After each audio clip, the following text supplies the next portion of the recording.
Shalom. Luar biasa, semangat sekali ya tempat ini. Bagaimana kabar? Ya, puji Tuhan. Baru kali ini saya kelihatan wajah-wajah cantik, wajah-wajah ganteng, wajah-wajah yang imut, wajah-wajah yang belum mandi. Saya belum mandi. Puji Tuhan.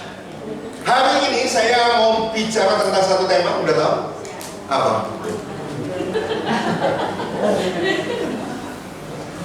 Siapa setuju Tuhan terlambat?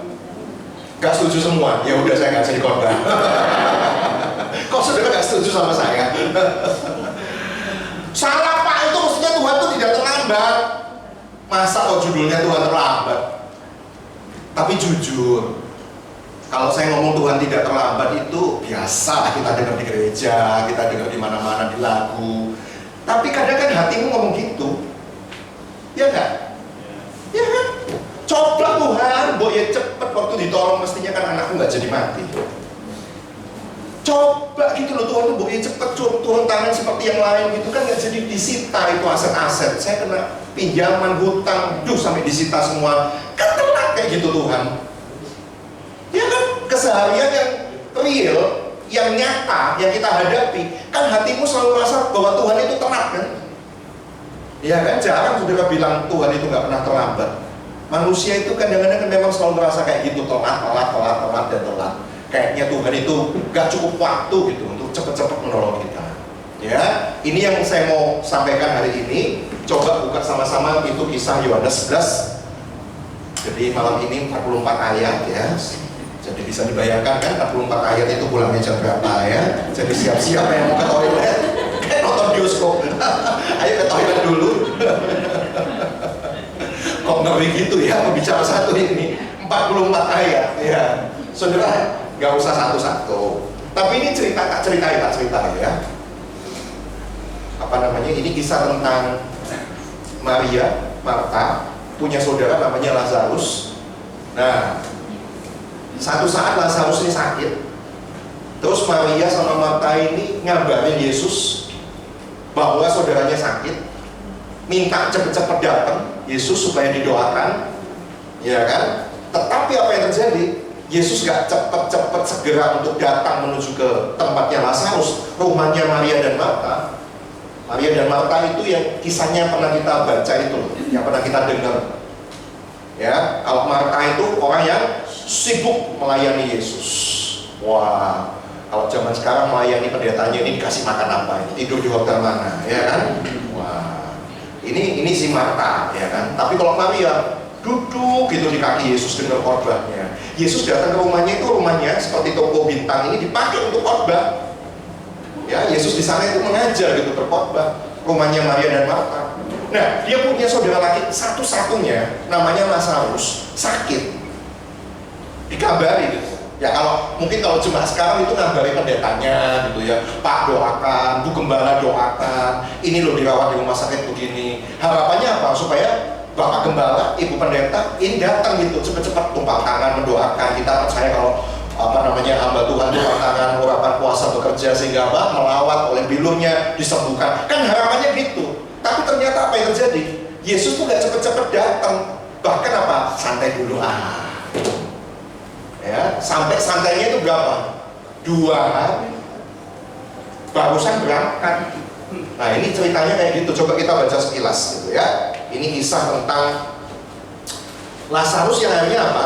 Gara-gara Yesus telat itu, gara-gara Yesus terlambat, gara-gara Yesus menunda, mati si Lazarus ini. Ya kan? Itu yang kita merasa, loh temenan kok telat wis. Makanya kadang-kadang sebagian orang itu nggak percaya gitu ngandalin Yesus.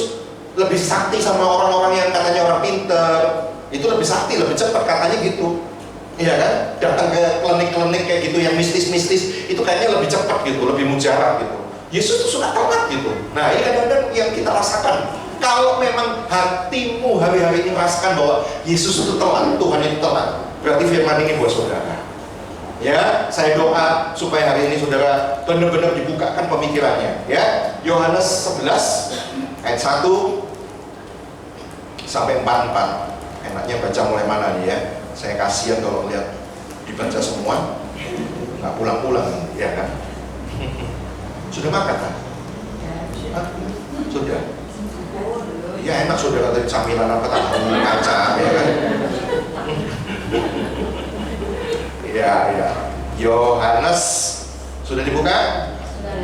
Yohanes Perjanjian Baru. Kenapa disebut Perjanjian Baru? Masih ingat? Kenapa disebut Perjanjian Baru? Soalnya baru dibuka. Kenapa disebut Perjanjian Lama? Karena lama nggak dibuka. Jadi yang lama yang baru nggak dibuka. Aduh, saya tuh seneng datang ke Caruban karena jemaatnya lucu-lucu ya. Ada seorang yang nggak bicaranya lucu, jemaatnya lucu. Ada seorang yang sedang sakit, namanya siapa? Lazarus. Dia tinggal di mana? Betania, kampung Maria. Dan adiknya siapa? Marta. Jadi si Maria ini kakaknya, adiknya itu Marta. Maria ialah perempuan yang pernah meminyaki kaki Tuhan dengan minyak mur, menyekanya dengan rambutnya. Dan Lazarus yang sakit itu adalah saudaranya. Kedua perempuan itu mengirim kabar kepada Yesus. Kalau zaman sekarang itu WA, Tuhan, kamu tahu kan dia yang kamu kasihi sakit. Nah, ketika Yesus dengar kabar itu, dia berkata apa? Penyakit itu tidak membawa pada kematian, tapi akan menyatakan kemuliaan Allah. Ya, dia bilang apa? Enggak mati, enggak salah. Nanti itu untuk memuliakan Allah. Nah, kalau saudara dikasih tahu jawaban kayak gitu tuh gimana coba? Tambah bingung atau tambah deg-deg atau tambah ya apa? Kalau saudara misalnya ada orang yang saudara cintai sakit terus ngabarin terus kasih jawaban kayak gitu, ya itu jawaban Yesus. Penyakit itu tidak akan membawa kematian tapi akan menyatakan kemuliaan Allah. Sebab oleh penyakit itu anak Allah akan dimuliakan. Diulang 2 kali.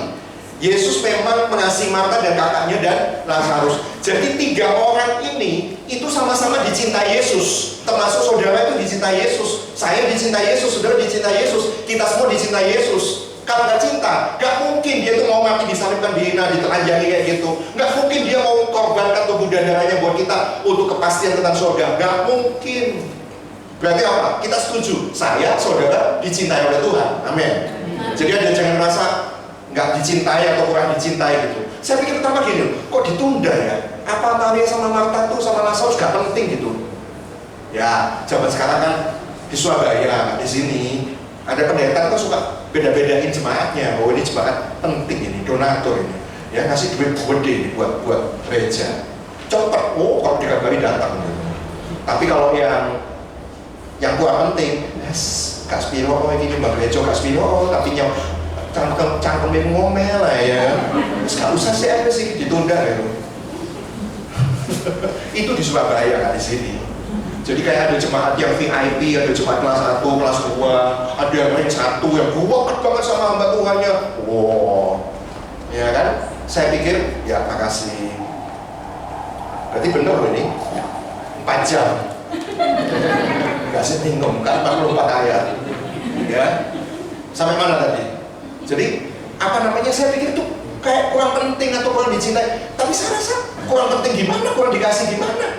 Setiap kali Yesus datang ke rumahnya, yang dipakai itu Maria sama Marta untuk berkorban di sana. Yang dipakai itu rumahnya Maria dan Marta. Saya pikir dulu tuh bukan orang ring satu, orang dekatnya Tuhan, tapi dekat banget itu. Si sama Maria tuh mengurapi Yesus.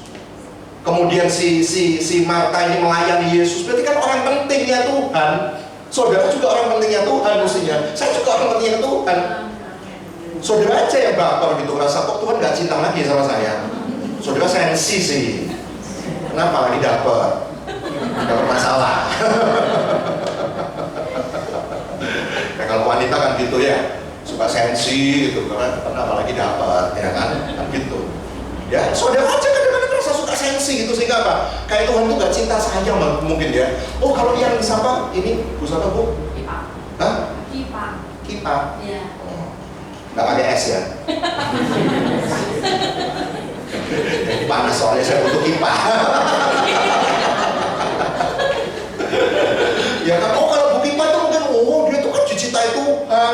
Kalau saya kan nggak melayani kayak Bu Kipa gitu. Kalau saya minum pujian tuh, rasanya itu enak gitu. Dia dicintai Tuhan. Saya ini apa? Wah, kadang-kadang ada yang merasa kayak gitu loh. Jangan ada perasaan kayak gitu. Tuhan nggak beda-bedain kok. Ya, penting gitu. Terus saya pikir gini, oke lah, kalau nggak datang gitu ya, Mbok Yahoo itu kan Yesus pernah menyembuhkan seorang hamba, seorang perwira, apa namanya, hamba seorang perwira yang sakit, itu kan nggak usah datang kan, dari jarak jauh kan Yesus punya kuasa, nggak dibatasi oleh jalan dan waktu gitu. Mbok Yahoo itu dari tempat Yesus, dalam nama Yesus harus sembuh gitu, tapi kok dia nggak lakukan itu gitu, kenapa gitu ya? Mestinya kan bisa aja kan kayak gitu kan. Buat Tuhan apa sih yang mustahil? Iya kan? Tapi ini kok sengaja ditunda itu loh, 2 hari malah santai dulu gitu. Yang punya saudara ini kan dredegnya setengah mati gitu. Ini udah mau sekarat kok malah gak cepet-cepetan datang gitu. Mungkin kalau ada pendeta yang zaman sekarang kayak gitu, musuh pendeta macam apa? Gak punya kasih. Masa kok gak cepet-cepet tolong kita gitu? Saya ini kurang apa sih sama Tuhan? Saya ini kurang apa? Saya udah doa, saya udah puasa, saya udah melayani di gereja. Kok saya gak diperhatiin kayak gitu? Nah, itu ciri-ciri jemaat yang suka sensi. Ya, tapi ini si Maria sama Martha ini orang penting, orang dekatnya tuh kan, orang ring satunya. Ya, nah ada beberapa pertanyaan gitu di hati saya, di pikiran saya. Kenapa kok si Yesus itu malah sengaja tinggal 2 hari dan kemudian 2 hari berikutnya harus berangkat? Padahal saudara tahu jarak dari tempatnya Yesus dikabari ke tempatnya Lazarus zaman dulu itu nggak zaman sekarang kayak ada tol, kayak ada kereta api cepat, ada pesawat terbang. Itu jalan atau pakai maksimal ya, pakai apa namanya, hewan binatang yang ditunggangi gitu. Ini butuh waktu 2 hari. Jadi 2 hari sama 2 hari 4 hari. Padahal yang situ udah kritis penyakitnya. Dan benerlah kemudian apa? Coba baca selanjutnya. Tetapi sudah itu dia berkata pada murid-muridnya, mari kita kembali lagi ke Yudea.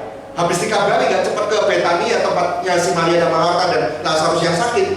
Kemudian ayat ke-8, murid-murid itu berkata padanya, Rabi, baru-baru ini orang Yahudi mencoba melempari engkau. Masih maukah engkau kembali ke sana? Jawab Yesus, bukankah ada 2? Ini gak usah, coba kita lompat ya. Nah, ini ayat 11. Demikianlah perkataannya, dan sesudah itu ia berkata kepada mereka, Lazarus saudara kita telah tertidur, tetapi aku pergi ke sana untuk membangunkan dia dari tidurnya. Maka kata murid-murid itu padanya, 12, Tuhan jikalau ia tertidur, ia akan sembuh. Tapi maksud Yesus ialah tertidur dalam arti apa? Mati. Yesus tuh tahu kalau disengaja dibiarkan mati itu, ya. Tapi maksud Yesus ialah tertidur dalam arti mati, sedangkan sangka mereka Yesus berkata tentang tertidur dalam arti biasa. Karena itu Yesus berkata dengan terus terang, Lazarus sudah mati. Yesus tahu kejadian sebenarnya bahwa Lazarus itu pasti akan mati. Tapi syukurlah, belum malah syukurlah. Tapi syukurlah, aku tidak hadir. Kalimat yang masuk di logika kita, kalimat yang masuk di pikiran kita apa? Tapi syukurlah, Yesus cepat-cepat hadir. Puji Tuhan. Kan gitu harapannya kalimatnya kalau versi kita. Tapi ini apa? Syukurlah aku, Yesus tidak hadir. Tidak hadir kok malah syukur itu loh. Nah, merasa keanehan di sini. Tetapi syukurlah aku tidak hadir waktu itu, sebab demikian lebih baik bagimu, supaya kamu dapat apa?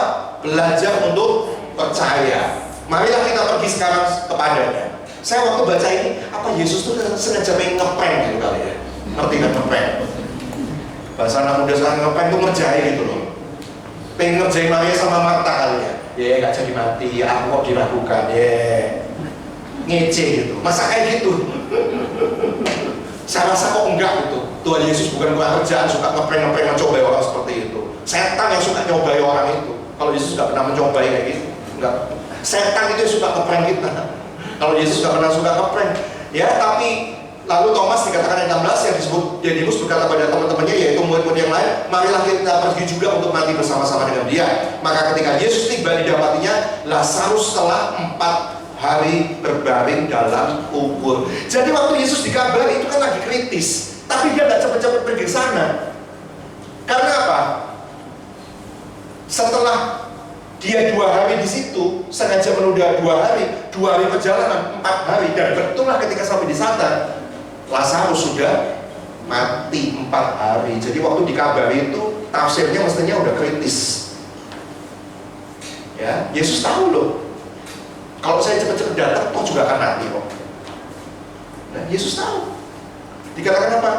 Berikutnya, ayat 19 kita lompat. Di situ banyak orang Yahudi telah datang pada Marta dan Maria untuk menghibur mereka berhubung dengan kematian saudaranya, yaitu Lazarus. Ketika Marta mendengar bahwa Yesus datang, dia pergi mendapatkannya, tetapi Maria tinggal di rumah. Maka kata Marta kepada Yesus, Tuhan, sekiranya engkau ada di sini, saudaraku pasti tidak akan mati. Si sama Maria ini, dia bilang begitu dengan kata lain apa?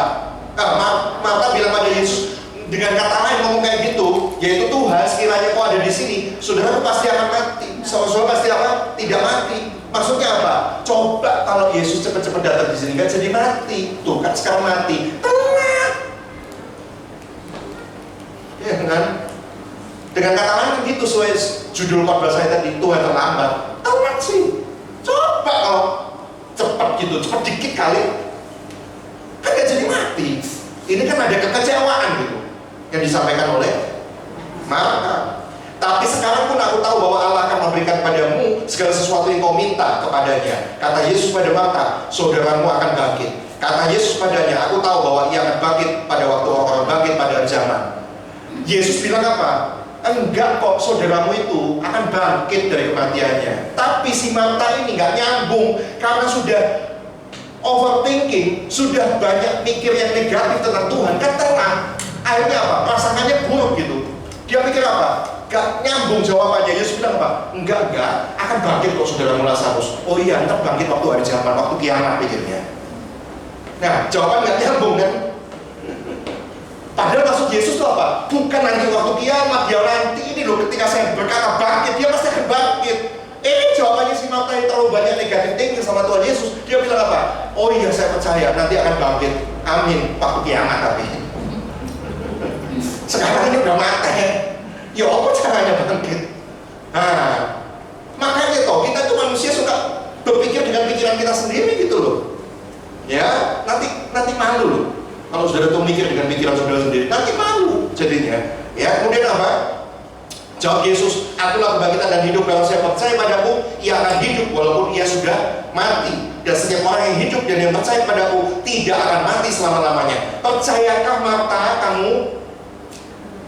Ya, percayakah kau akan hal itu? Jawab Marta, ya Tuhan, aku percaya bahwa Kaulah Mesias, anak Allah. Dia akan datang ke dalam dunia. Nah, lagi-lagi nggak nyambung pikirnya jawabannya si Marta itu. Iya, kamu tuh akan bangkit, itu waktu kiamat akhir zaman gitu. Nggak nyambung dengan situasi waktu itu. Dan sesudah berkata demikian, ia pergi memanggil saudaranya Maria dan berbisik padanya, Guru ada di sana dan dia memanggil kau. Mendengar itu Maria segera bangkit lalu pergi mendapatkan Yesus. Tapi waktu itu Yesus belum sampai ke dalam kampung itu dan dia masih berada di tempat Marta menjumpai dia. Dan kemudian ketika ayat 31, ketika orang-orang Yahudi yang bersama-sama dengan Maria di rumah itu untuk menghiburnya, melihat bahwa Maria segera bangkit dan pergi keluar, mereka mengikutinya karena mereka menyangka bahwa ia pergi ke kubur untuk meratap di situ. Nah, si Maria yang tadi di rumah nyusul gitu. Ya, ketika tahu Yesus datang. Setibanya Maria di tempat Yesus berada, Yesus ada di mana? Dan melihat dia, tersungkurlah ia di depan kakinya dan berkata padanya, Tuhan, sekiranya kau ada di sini, saudaraku pasti tidak akan mati. Maria pisang, kayak Marta tadi ngomongnya, yaitu apa? Coba toh, kamu nggak telat, gak jadi mati. Ini lo lihat, Lazarus sudah mati. Ya, saudara, akhirnya apa? Ketika Yesus melihat Maria menangis dan juga orang-orang Yahudi yang datang bersama-sama dia, maka Masjul tersentuh hatinya. Dan dia sangat terharu dan berkata, di manakah dia kamu baringkan? Jawab mereka, Tuhan marilah dan lihatlah. Maka menangislah Yesus. Ayat 36 kata orang Yahudi, lihatlah betapa kasihnya kepadanya. Ayat 37, tetapi beberapa orang di antaranya berkata, ia yang memelekkan mata orang buta, tidak sanggup ia bertindak, sehingga orang ini tidak mati. Nah, gara-gara saudara itu tidak ditolong-tolong Tuhan Yesus, dan saudara pikir Yesus itu telat. Celakanya orang-orang di sekitarmu, saudaramu, tetanggamu, teman sekantormu, bosmu yang gak percaya sama Yesus, kemudian jadi apa? Mengejek imanmu. Jangan nyembah-nyembah Yesus.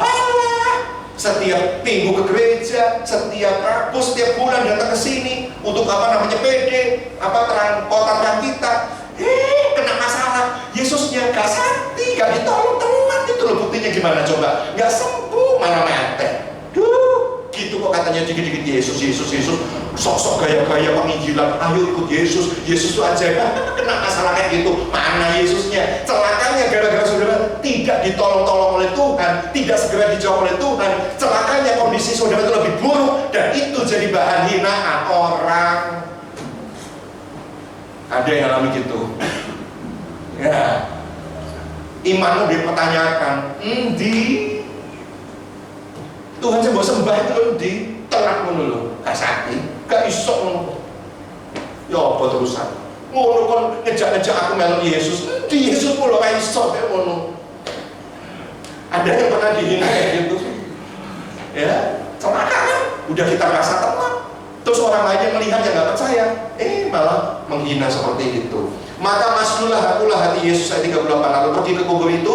Kubur itu adalah sebuah gua yang ditutup dengan batu. Kata Yesus, angkatlah batu itu.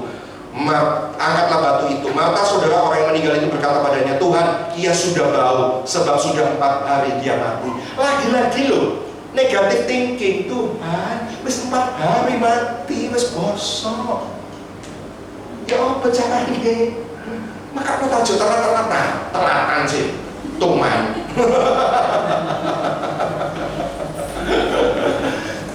Kita lihat ya bos, busuk 4 hari, mayatnya bosok. Ya apa terusan kayak gitu itu? Ya, si Maria kan berpikir dengan pikirannya sendiri gitu. Mau ya cepet-cepet disembuhkan, gak jadi mati, atau setidaknya gak lama-lama gitu loh, gak usah mati. Oh bangkit, itu kan keren. Lah ini gak busuk gimana ceritanya kalau mau bangkit itu? Kita suka membatasi, kita pikir Tuhan itu gak bisa, gak mampu. Kita pikir kemampuan Tuhan itu sesuai dengan yang kita pikir gitu. Ya itulah jawab Yesus, bukankah sudah kukatakan kepadamu, jika engkau percaya, engkau akan melihat kemuliaan Allah. Sampai Yesus berulang, mau kan aku harus ngomong, percaya kayak Tuhan.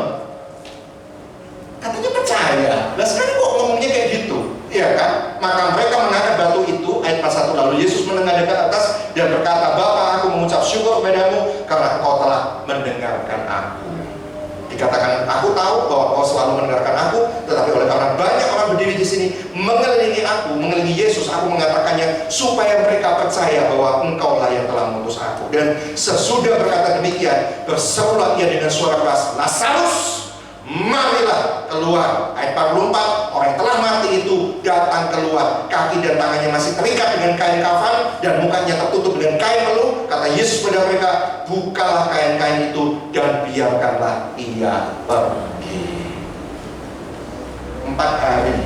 Memang saya pikir mungkin sengaja dibiarkan kayak gitu supaya apa? Di situ kuasa Tuhan itu nyata.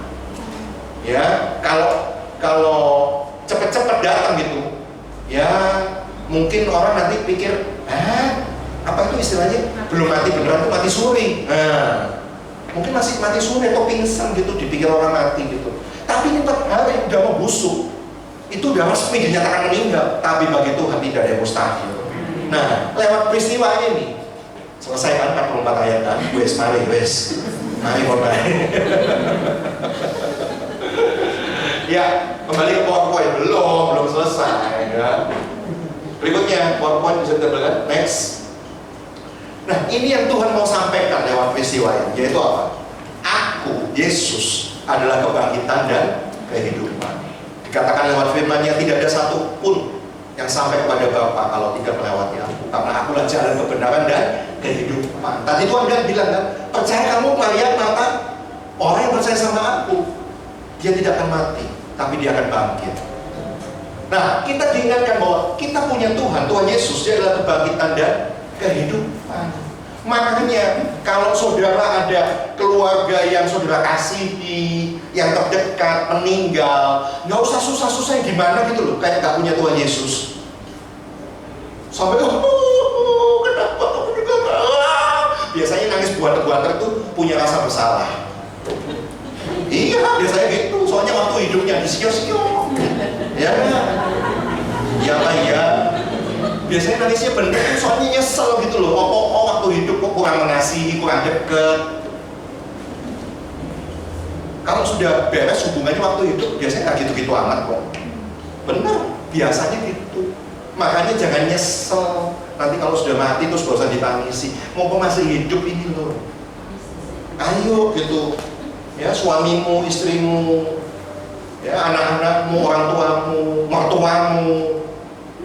Wah, sekarang tuh banyak orang sakit hati sama mertua.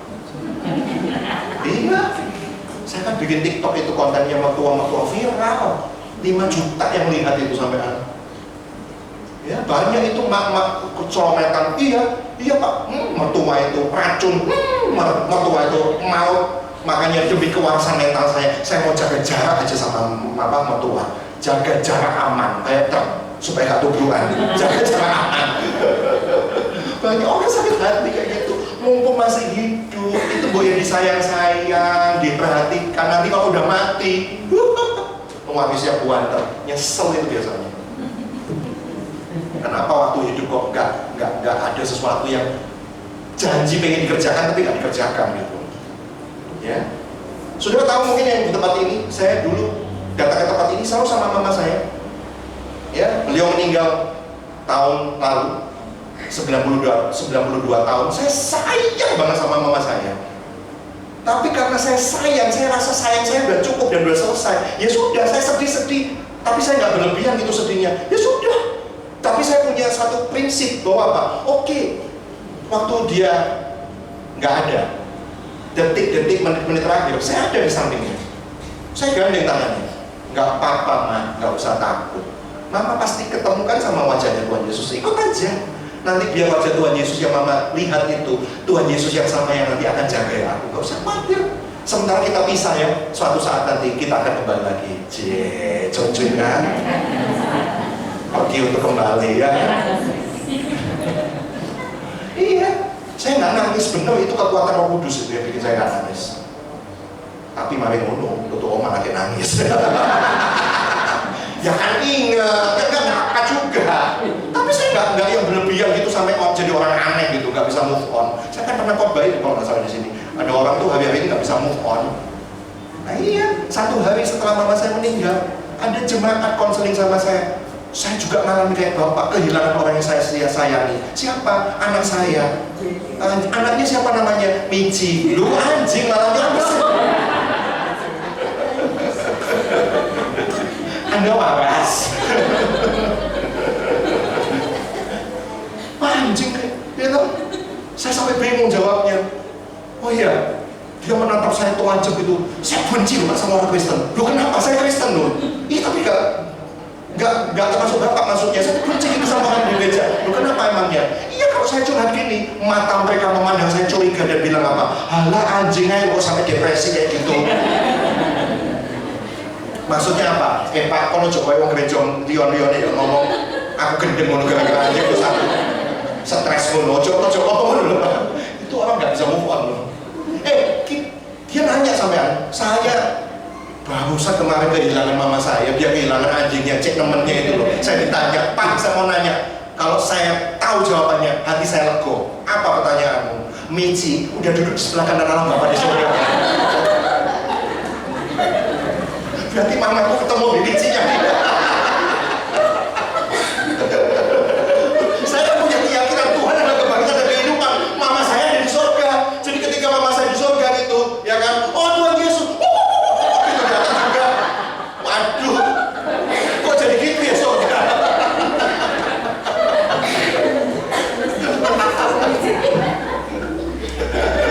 Aduh. Saya percaya Tuhan itu adalah kebangkitan dan kehidupan. Orang yang mati tidak akan mati selamanya, dia hidup dalam kekekalan. Tapi namanya binatang itu punya tubuh, memang punya jiwa, memang bisa sedih, bisa senang, tapi dia tidak punya roh yang kembali ke surga. Tuhan adalah kebangkitan dan kehidupan. Barang siapa yang percaya padanya tidak akan mati, hidup di sini sementara. Kita punya hidup yang asli, yang kekal itu di surga. Nggak apa-apa kita pisah dengan orang-orang keluarga yang kita sayangi. Saya tahu saudara sayang, saya juga sayang mama saya. Saya bisa nangis kalau inget-inget. Tapi apa? Saya tidak berlanjut kesedihan karena saya percaya dengan iman bahwa Tuhan adalah kebangkitan dan kehidupan.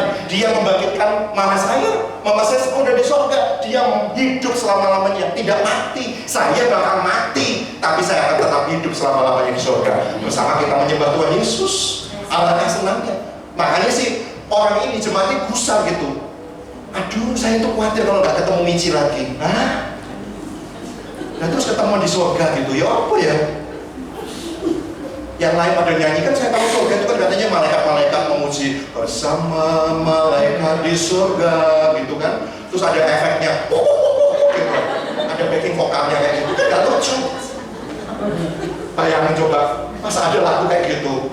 Itu lagu zaman anak-anak saya, Heli, gitu ada gitu. Di surga kan ada lagu kayak gitu, ada guguknya. Tuhan adalah kebangkitan dan kehidupan. Ya, jadi hari ini ayo gitu, move on. Saya tahu mungkin sudah cinta banget sama anggota keluarga saudara, tapi memiliki satu keyakinan bahwa apa? Satu saat nanti kita akan kumpul kembali. Justru ayo kita menjaga keselamatan yang Tuhan berikan. Supaya apa? Keselamatan itu selalu ada dengan kita. Dan satu saat kita akan berjumpa dengan orang yang kita sayangi di surga dalam kekekalan selama-lamanya. Ya, makanya lewat peristiwa ini Lazarus kelihatannya mati fisiknya, itu tubuhnya, itu jiwanya, tapi rohnya bersama-sama dengan Bapa di surga. Dan bagi Tuhan, kalau dia kebangkitan dan kehidupan, artinya apa? Dia punya hidup, suka-sukanya dia tuh. Manusia ciptaannya itu mau hidup, mau mati. Yang hidup dimatikan bisa. Sebaliknya, yang sudah mati dihidupkan, ya bisa. Oh, dia punya kehidupan. Jangan pernah ragu gitu loh. Maria sama Marta kan ragu, dia bosok ya apa caranya bangkit. Ya kan? Tapi ternyata bisa kan? Apa yang tidak bisa buat manusia, Tuhan itu selalu bisa. Bisa nggak mengatasi semua persoalan-persoalan yang katanya saudara itu rumit itu? Aku Tuhan bolak-balik, cuma nggak ada jalan keluar. Manusia nggak punya jalan keluar, tapi Tuhan selalu punya jalan keluar. Makanya curhat sama Tuhan. Ya, saudara, ini yang pertama Tuhan mau sampaikan bahwa Tuhan adalah kebangkitan dan kehidupan. Bilang sama sebelahnya, kita punya Tuhan hidup, gitu. Bilang, ya, nggak usah susah-susah ditinggal mati sama anggota keluarga. Saya tahu, anjing itu sekarang udah dianggap anggota keluarga memang. Ya, saya cerita kayak gini. Di salah satu gereja ada gembalanya bilang, kok ini jadi penting Pak kita tahu kau yang ngono. Ya terus aku ini Pak seneng aku dikabarin, Pak bisa pelayanan di tempat kami. Oh iya, pelayanan apa? Membaptis. Oh haleluya, satu jiwa bertobat, seisi rumah diselamatkan. Wah, dipikir karena ada satu yang bertobat, seisi rumah diselamatkan gitu ya. Begitu sampai di rumah, tak takoi siapa yang mau dibaptis, namanya siapa? Bobby, dadak no, Bobby, ya aku masa anjing minta baptis.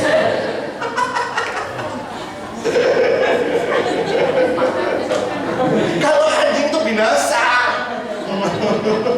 Karena dia gak percaya sama Tuhan Yesus. Sudah bisa bayangin gitu loh anjing, apalagi baptisnya selam. Lalu ini sampai si bapak gebalanya nih gak habis pikir, ya apa caranya baptis anjing itu kok gak? Gara-gara ketularan di TikTok katanya. Ada di gitu TikTok itu katanya anjing-anjing baptis gitu. Ini juga gitu. Kan saya cinta Pak anjing saya. Saya nggak mau kita nggak berjumpa lagi. Satu saat kita berjumpa lagi di surga. Maka baptislah dia supaya dia diselamatkan. Somong kosong. Saudara, ini yang pertama. Tuhan adalah kebangkitan dan kehidupan. Yang kedua, Tuhan itu maha mulia. Tadi loh nyanyinya pujian, kau setia, gimana? Ngerti artinya mulia? Yang pertama kan Tuhan adalah kebangkitan dan kehidupan. Yang kedua apa? Tuhan itu maha mulia. Tahu nggak artinya mulia? Saya itu ya, dulu nyesel gitu kenapa nggak kuliah hukum, terus saya jadi hakim. Ketika saya nonton sidang-sidangnya Sambo, Teddy Minahasa, jenderal-jenderal yang pangkatnya tinggi, ya memanggil yang hakim-hakimnya dengan apa? Yang mulia. Wah, hebat kan? Juga dipanggil yang mulia. Oh, tak pikir kok enak gitu ya, rasanya terhormat banget gitu dipanggil yang mulia. Itu yang mulia, ini yang maha mulia. Artinya apa? Dia ada di posisi yang mulia, yang layak disembah, layak dihormati, layak diagungkan. Makanya sampai disembah dengan yang maha mulia. Nah, Tuhan mau sampaikan apa? Tuhan itu maha mulia. Penyakit itu tidak akan bawa pada kematian. Yesus kan bilang apa? Tenang, penyakitnya Lazarus tidak akan bawa pada kematian, tapi akan menyatakan kemuliaan Allah. Terus diulang 2 kali. Yesus kalau sampai ngomong 2 kali itu penting, jangan dianggap sepele. Udah ngomong penyakit itu tidak membawa pada kematian, tapi akan menyatakan kemuliaan Allah. Sebab oleh penyakit itu anak Allah akan dimuliakan. Loh, diulang 2 kali kata mulia. Lewat masalah itu, lewat Lazarus yang mati dan seolah-olah Tuhan telat, tapi justru anak Allah Yesus akan dimuliakan sehingga dia layak menyandang sebuah predikat maha mulia, layak disembah, layak ditinggikan. Bayangkan 4 hari itu sudah terjadi pembusukan di sana sini, tapi ketika Yesus mampu membangkitkan yang sudah mati, yang sudah busuk, di situ kemudian dia menerima satu pengagungan. Wah, benar-benar dahsyat ya Tuhan itu ya. Dia sungguh-sungguh dahsyat, maha mulia. Saya waktu baca ayat ini, saudara, itu ketika tahun berapa itu? Tahun lalu 2022 Januari, itu mama saya dirawat di rumah sakit. Saya baca ayat ini, saya rasa apa Tuhan itu berbicara yang sama dengan saya gitu. Tenang, gak apa-apa, mamamu loro, engkau akan menyatakan kemuliaan Tuhan. Tapi waktu saya baca itu, orang kalau manusia negatif thinking sama Tuhan, mikirnya kan yang jelek-jelek gitu.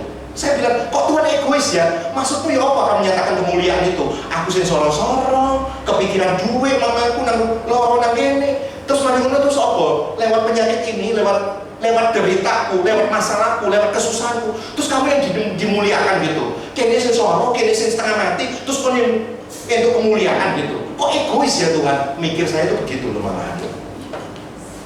Pernah nggak saya pernah saya kebablas mikir kayak gitu? Pernah nggak saudara kebablas mikir kayak gitu? Iya dong. Kalau saya jadi Maria sama mata, maksud lu, iki lu, lo harus kabeh mati kok mari ngomong untuk menyatakan kemuliaan Allah. Jadi untuk kepentingan Tuhan dimuliakan itu. Kerasa aneh nggak kalimatnya? Saya kalau baca itu kayak kerasa aneh. Ya apa ya? Tenang, lewat masalah ini aku yang akan dimuliakan. Iya, harus itu mulia lah aku, terus ya apa? Kok egois kayak gitu ya? Saya mikir gitu waktu itu. Nggak tahu kalau itu juga kepikirannya saudara waktu saudara hari-hari ini menghadapi masalah. Ya, saya negatif thinking sama Tuhan. Saya mau nanya, emang kalau doa saudara itu dijawab, kemuliaan Tuhan itu nambah gitu kan?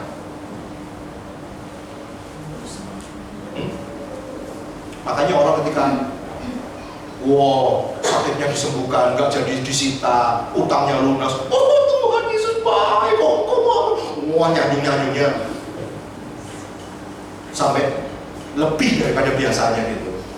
Kayak begitu ketika saudara sembah-sembah gitu, ketika doamu dijawab, itu kemuliaan Tuhan itu nambah gitu kan, nambah 10%, 20%, 30% gitu. Iya tak?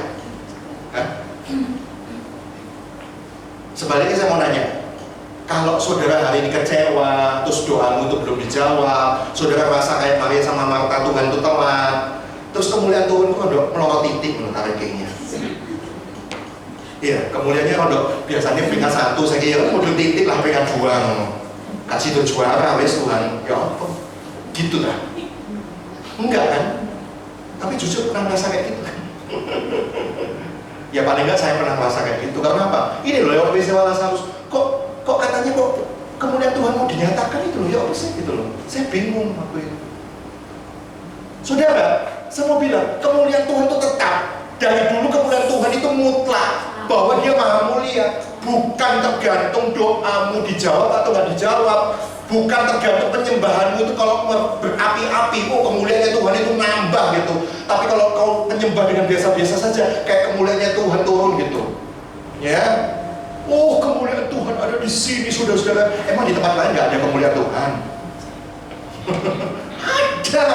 Kemuliaan Tuhan itu tidak tergantung model penyembahan kayak apa. Kemuliaan Tuhan itu tidak tergantung doamu itu sudah dijawab atau belum, mau dijawab atau enggak, mau penyembahanmu itu di gereja kecil, mau di gereja besar. Kemuliaan Tuhan itu tetap.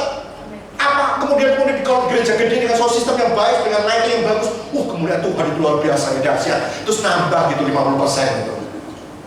Ya itulah pikiran manusia. Saudara harusnya minta ampun, tobat gitu kalau mikirnya kayak gitu, seolah kemuliaan Tuhan itu bisa diatur gitu. Kemuliaan Tuhan nggak bisa diatur. Makanya balik lagi, terus maksudnya apa? Kok lewat peristiwa Lazarus mati, Tuhan itu terasa tenang? Kok katanya ini untuk menyatakan kemuliaanku? Sekarang jawab pertanyaan saya. Jujur, waktu hidupmu lancar-lancar saja, waktu semuanya baik-baik saja, waktu semuanya itu lancar-lancar saja, waktu semuanya itu happy-happy saja hidupmu, itu kemuliaan Tuhan itu nampak apa enggak? Biasanya enggak seberapa nampak, tertutup sama kemuliaan diri kita sendiri.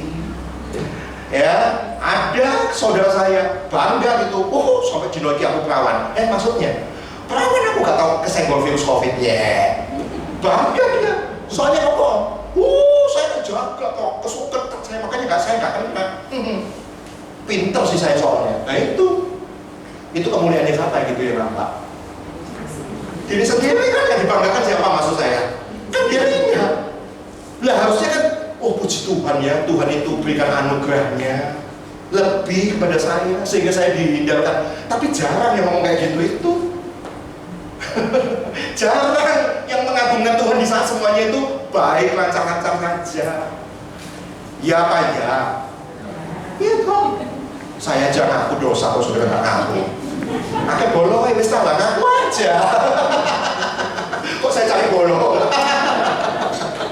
Loh iya kan, kalau mau nyatakan gitu kan saya, yang lebih sering kita alami kan kayak gitu kan. Di saat saudara kemudian yang lain tuh pandemi terus buang, saudara itu kemudian tetap bisa eksis. Pinter saya, si kuasa jalan, gak kuasa jalan. Pinter saya, gak sampai geblak bisnis saya. Loh, yang dibanggakan siapa? Kemuliaannya siapa? Kemuliaan Tuhan. Kemuliaan Tuhan apa yang saudara banggakan di saat saudara lancar-lancar saja kayak gitu? Ya kan? Tapi di saat engkau sulit yang paling sulit sampai manusia tidak bisa mengatasinya, kemudian Tuhan bekerja turun tangan, di situ baru kemuliaan Tuhan itu nyata. Di situ saudara nangis tersungkur, bukan? Ini semua karena engkau Yesus, kemuliaannya yang nampak. Makanya itu saya jelaskan lewat peristiwa ini, Yesus itu maha mulia. Bener apa bener? Ya kan? Makanya untuk itulah kadang-kadang kita tuh diuji gitu lewat persoalan. Supaya apa? Lewat persoalan yang sulit, yang paling sulit bahkan yang tidak bisa diatasi. Di situ kemudian Tuhan itu mau dinyatakan. Percayalah, Dia pasti akan turun tangan. Di situ kemudian hanya saudara itu yang kemudian masih mengakui kehebatanmu. Sudah gak bisa mengakui kehebatanmu lagi. Udah gak bisa sombong lagi. Tapi bilang apa? Tuhan, ini semua karena Engkau. Ini semua adalah tentang Engkau. Tuhan, ini semua karena perbuatanmu yang ajaib. Saya bersyukur, terima kasih Tuhan. Kalau Tuhan gak tolong saya, gak mungkin bisa saya begini. Itu maksudnya. Tuhan itu maha mulia. Jadi hari ini jangan proses ketika kau menghadapi proses. Ya. Banyak orang ketika diproses, protes. Hadapi aja semuanya. Nanti kan saudara, nanti yang terima kemuliaan juga saudara juga kecipratan kok kemuliaan itu. Ya. Coba kalau saudara ditolong Tuhan yang mestinya, kon biar pasangan pinjolmu pakai loh. Tolong ulang aplikasi, ya ampun ya Allah. Loh ada loh kayak gitu, ada jemaat di Surabaya, tolong mulu aplikasi yang dia ini register. Iya, ada yang lebih bahkan. Gak heran. Ya. Tapi kalau kemudian semua itu bisa diatasi, bukankah nanti saudara ngaku dan bersaksi kepada yang lain, saya punya Yesus, puji Tuhan saya punya Yesus. Ya. Saudara pasti juga kecipratan kemuliaan. Karena apa? Saudara pasti bangga kan? Orang lain juga pasti akan, kok iso? Di situ kesempatan saudara untuk menceritakan yang mulia, yang satu ini yang kita sembah itu. Ya, saudara. Terus berikutnya, belum, kan 4 jam kan? Kok saudara udah wajah-wajah bahagia gitu kan? Udah mau selesai gitu? Belum selesai. Saudara, bikin kesimpulan misalnya, oh ya amin. Mari wes pakai ini. Tenang aja. Saya kok minum dulu ya kan. Perjalanan masih panjang. Langsung aja tadi happy sekarang melas. Oh, please.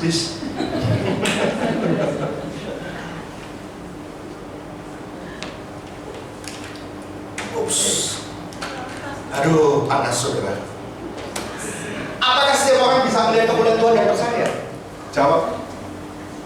Ini kalimat pertanyaan, bukan pernyataan.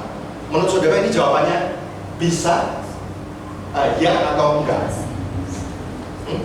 Apakah setiap orang dapat melihat kemuliaan Tuhan dan percaya? Hah? Ayo coba jawab. Siapa yang iya? Siapa yang tidak? Ini gak iya gak tidak itu siapa? Ngomong mana bingung. Saya yang bingung kalau saya gak jawab. Ya, jawabannya belum tentu. Kenapa? Yohanes 11 ayat 45 tadi yang kita baca. Oh, tadi sampai 44 ya.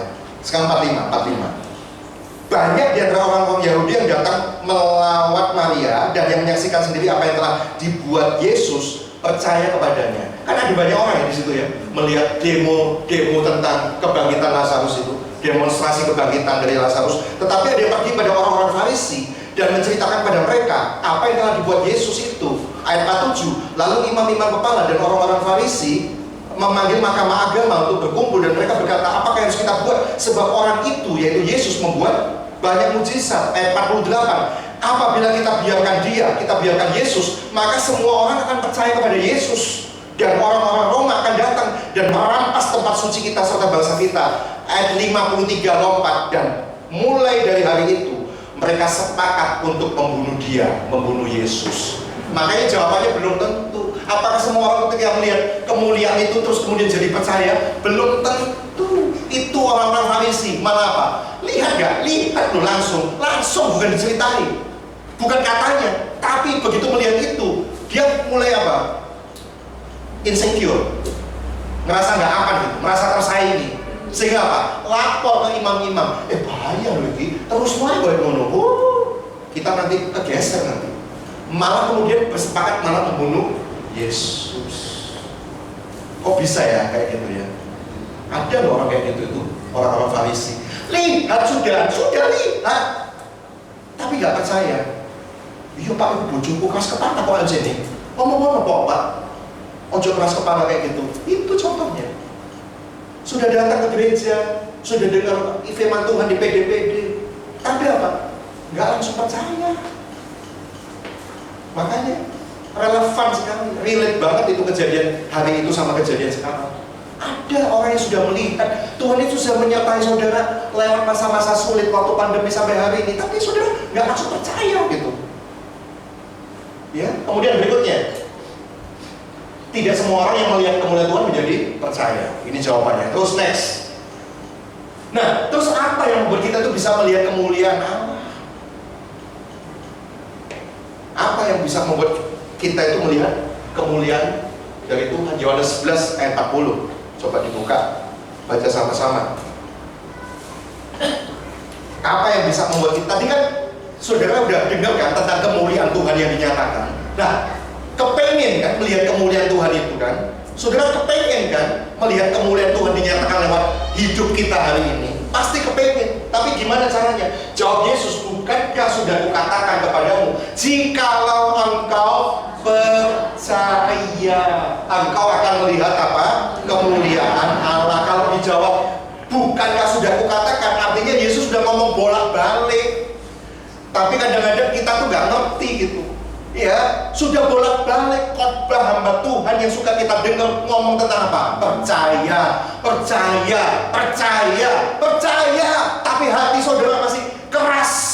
Ya apa sih Pak? Nang gereja ya iman bangkit sih percaya. Tapi nonton kenyataan. Don mana? Ya itu nah dinamika iman. Kadang-kadang bisa up and down kayak gitu. Tapi ketika saudara up and down, saudara nggak akan maju-maju. Saudara nggak akan ketemu dengan kemuliaan Tuhan kalau up and down terus kayak begitu. Ya, jadi apa yang bisa membuat kita melihat kemuliaan Tuhan? Lewat penderitaan, lewat masalah, lewat kesulitan, lewat kesukaran, lewat pergumulan, lewat kesusahan, lewat kepikirannya kita hari ini. Yaitu apa? Iman. Percaya itu kan iman. Iman itu apa? Saya suka bilang di sini, gampangannya iman itu mengaminkan semua janji firman Tuhan. Terjadi atau belum terjadi, orang yang punya iman pasti akan mengaminkan setiap perkataan janji Tuhan. Belum sembuh, tapi ketika disampaikan oleh bilangnya, percayakan engkau bahwa engkau akan sembuh oleh bilang Yesus. Amin. Nah itu orang ciri-ciri yang punya iman. Makanya ketika orang ngomong amin, itu mantuk-mantuk amin, setuju, sepakat. Orang kalau mantuk-mantuk itu kan sepakat. Mau makan, iya, iwa eloden, iya, ya kan. Makanya penginjilan di Cina itu hebat, banyak orang percaya. Soalnya apa? Baca Alkitabnya dari atas ke bawah, kongsi fajai, homponalai, gitu. Diberitakan firman, Tuhan adalah gembalaku, takkan kekurangan aku. Oe, mantuk, amin, amin, oe. Nah orang Indonesia bacanya kiri ke kanan. Tuhan adalah gembalaku, takkan kekurangan aku. Kode-kode ini. Kasih dua amin, makanya gak terjadi sesuatu.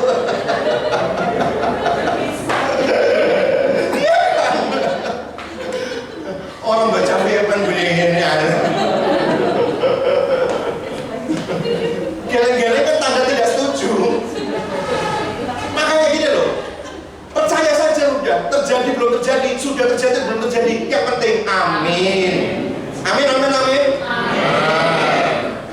Itu nanti kan terjadi dengan sendirinya. Percayalah. Waktu Tuhan, mujizat Tuhan itu datangnya tiba-tiba. Bukan sesuai dengan waktu kita. Kita aja suka ngasih timer gitu. Tak batasi ya. Kayak saudara utang itu dibatasi ya, bayar saluran ya, jatuh tempo. Masa Tuhan Yesus saudara kasih timer gitu.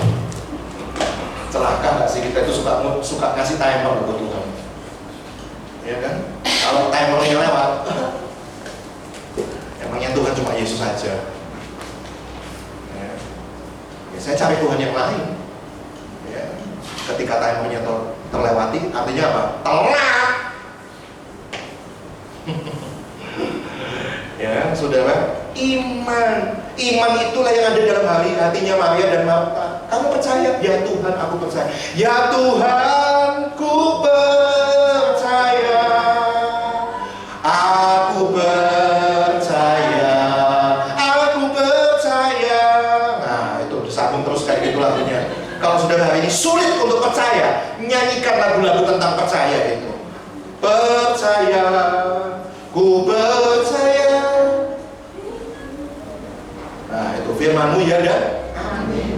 Saya juga waktu di rumah sakit itu bingung loh saya itu, bener. Ya, mama saya sakit itu Januari. Yang pertama itu dirawat 10 harian, habis 80 juta, entek tabunganku. Nggak apa-apa, yang penting mamaku waras. Kan tadi saya bilang, mau ngasih ke orang tua itu waktu hidup. Nanti waktu mati, percuma, terlambat sudah dikasih peti mati mahal-mahal. Buat apa? Kasih ke saya aja duitnya.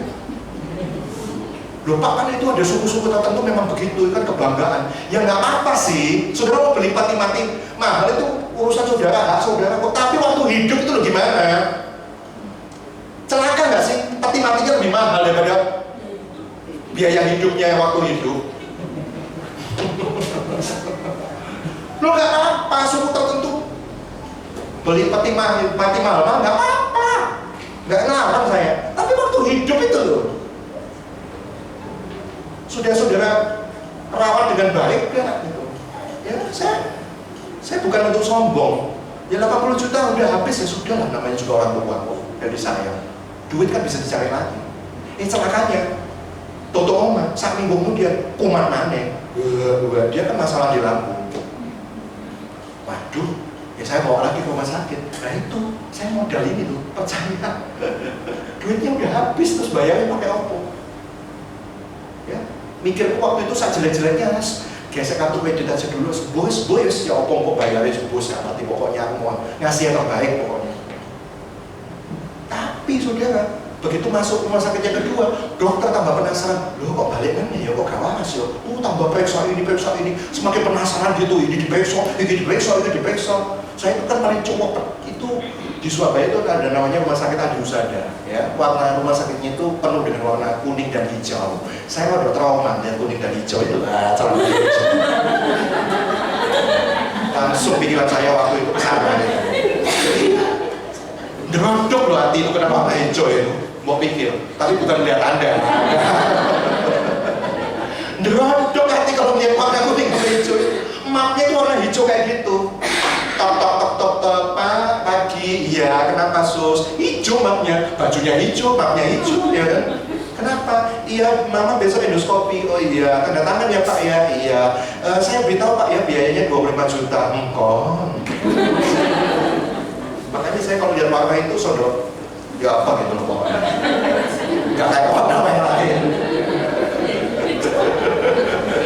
Sampai sekarang saya nggak pernah beli warna baju kuning dan hijau. Ya sementara, semua akan berlalu, ya kan? Soalnya kalau kena masalah itu sementara. Bilang, yang ini pun pasti akan berlalu, this too shall pass. Bilang gitu kalau kena masalah itu, ya kan? Benar saudara. Itu kalau nggak mau dapat percaya, terus dapat duit dari mana? Coba. Ya, tak total ya, tak total. Namanya waktu itu kan kepikiran, terus bebannya gak karuan, gak boleh dikunjungi lagi waktu itu kan. Waktu COVID, jadi untung tuh sama mama saya berdua gitu di kamar itu. Nggak ada yang tahu susah kami berdua, nggak ada. Saya juga nggak mungkin cerita ke mama saya, ya tak tanggung sendiri udah sama Tuhan saya. Ya kan, modal percaya, amin. Ada orang di WA, iya sembuh, semua akan tercukupi, amin. Ya dia amin aja, masih ada yang gak nyumbang.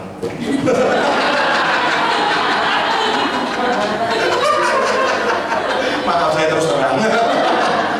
Saya kesaksian, bukan minta-minta. Toh masalahnya udah selesai kok. Saya nggak minta duit saudara. Ada orang kesaksian tuh iman bisik-bisik minta-minta. Please deh, saya nggak kayak gitu. Loh iya kan? Orang bilang gitu ya saya cuma amin gitu. Tapi ya tidak mudah loh untuk mengamini itu. Serius, tidak mudah. Tak total. Setelah semuanya selesai, pikiran waras saya kembali. Barusan saya hitung itu totalnya saya tuh bisa beli Innova baru yang Zenith itu loh, yang hybrid itu loh. Beli yang baru, padahal mobil saya bukan itu, biasa saja mobil saya. Habisnya segitu, terus duitnya sopo kayak gitu itu. Bukan kemuliaan saya, coba itu kalau duit saya, saudara saya itu cinta banget sampai mama saya. Mobil Innova pun nggak jadi saya beli, tapi biarlah untuk mama saya. Itu kan kemuliaan saya sendiri. Sombong. Tapi saya nggak bisa menyombongkan itu bukan duit saya.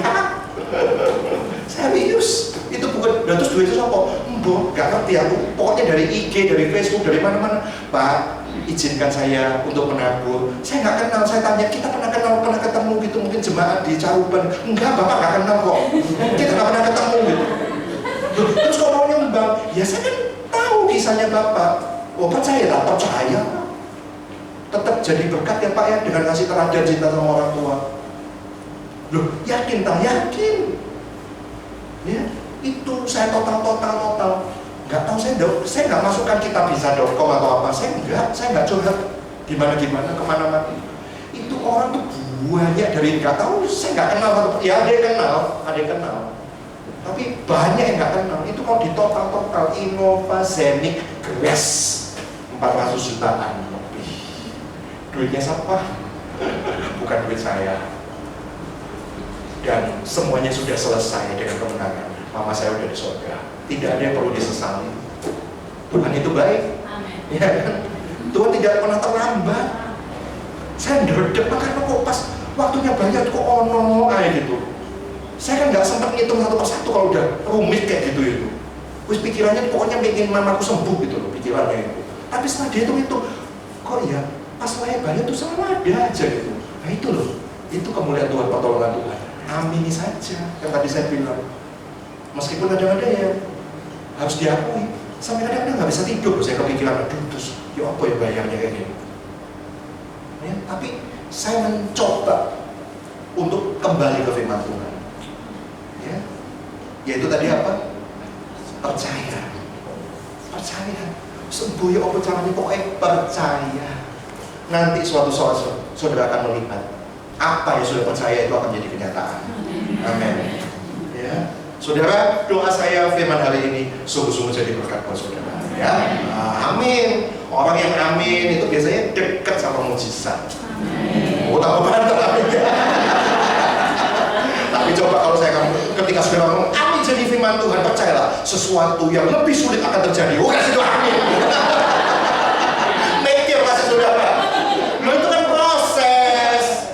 Kan tadi saya bilang jangan protes kalau kena proses. Emang ada gitu sulapan sih kalau bilang ada berat. Akeh tunggal kalau kayak gitu.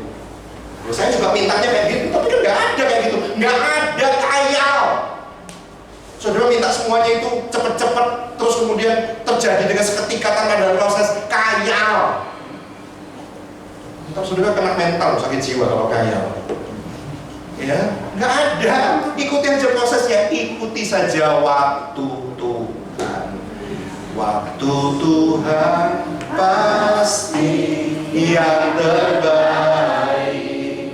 Walau kadang tak mudah dimengerti, lewati cobaan, ku tetap percaya waktu Tuhan pasti yang terbaik. Sama-sama berdiri.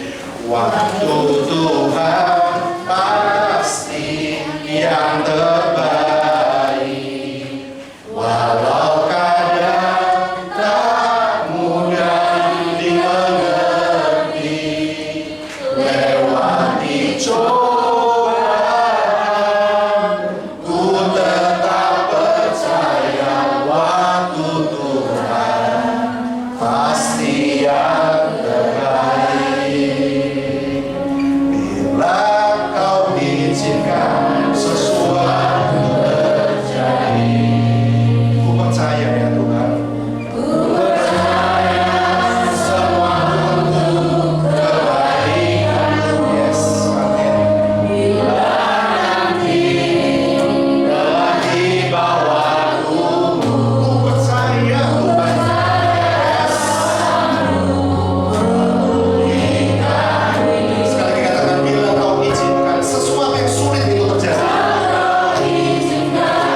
Tuhan kami percaya masa depan yang Kau siapkan buat kami adalah masa depan yang penuh dengan harapan, bukan rancangan kecelakaan. Tidak ada satupun niat jahat untuk merusak hidup saudara dari Tuhan.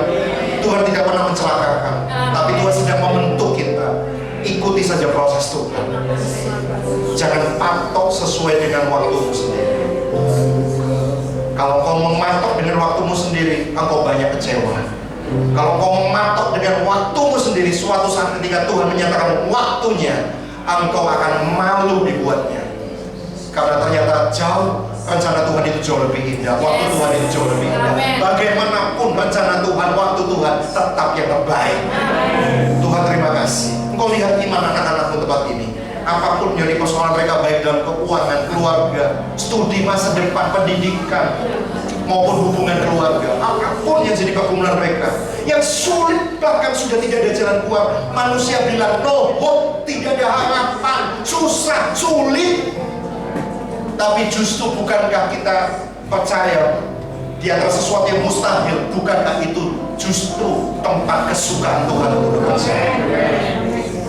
Kalau itu mustahil, bukankah di situ Tuhan bekerja untuk kronis? Tapi kalau sesuatu itu masih mungkin dikerjakan oleh manusia, tidak pernah Tuhan ikut ambil bagian untuk menolong kita. Tuhan terima kasih. Ke dalam tangan-Mu kami serahkan jemaat PD terang kota terang kita tempat ini Tuhan. Hamba berdoa, biarlah sesuai dengan waktu, sesuai dengan cara Engkau menjawab setiap pergumulan mereka. Dan hamba berdoa, saudara ingat baik-baik ketika Engkau sudah ditolong Tuhan, jadilah saksi-saksi yang menyatakan bahwa Tuhan itu maha mulia, Tuhan layak disembah. Beritakan kepada orang lain, siapapun yang sudah dijumpai, bahwa Dia adalah kebangkitan dan Dia kehidupan, Dia maha mulia. Maka percayalah kepadanya. Tuhan pakai anak-anakmu tempat ini menjadi saksi kemuliaan. Terima kasih Tuhan. Memberkati pengurus yang sudah ambil bagian setia melayani Tuhan tempat ini. Ceritanya mereka tidak pernah sia-sia.